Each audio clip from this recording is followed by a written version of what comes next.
নমস্কার বন্ধুরা, দেবদর্শনে সকলকে স্বাগত জানাচ্ছি। আজকে সরস্বতী পুজোর পূর্ব সন্ধ্যায় আমরা চলে এসেছি টালা প্রত্যয়, উত্তর কলকাতার সবচেয়ে বিখ্যাত পুজোর মধ্যে একটি, যেটা দুর্গাপুজো তো অবশ্যই বিখ্যাত, সবাই আসো দুর্গাপুজো দেখতে। সরস্বতী পুজোটাও এদের খুব বিখ্যাত। আর এবছর যে ঠাকুরটা করেছে আমি ফেসবুকে আগেই দেখে নিয়েছি, আর তাই জন্য তোমাদের সাথে ঠাকুরটা দেখার জন্য শেয়ার করতে এসে গেছি। এখানে এত সুন্দর ঠাকুরটা হয়েছে, দেখার মতো ঠাকুর করেছে। কিন্তু দুর্ভাগ্যের বিষয় আজকে যে সময় আমি এসেছি সে সময় এখানে ফাংশন চলছে।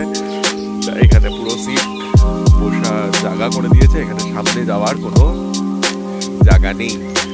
তো ভীষণ পরিমাণে আমি এতটাই দুঃখিত, তোমাদের সাথে ব্যাপারটা আমি যতই হোক আমি দেখানোর চেষ্টা করছি, কিন্তু সেটা তো সম্ভব নয়। গিয়ে চোখে দেখা দেখে তো শান্তি আসছে ঠিকই, কিন্তু ক্যামেরায় এত দূর থেকে ঠাকুরটা কভার করতে পারছি না।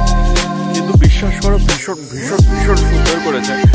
প্লিজ যদি সময় সুযোগ হয়ে থাকে সরস্বতী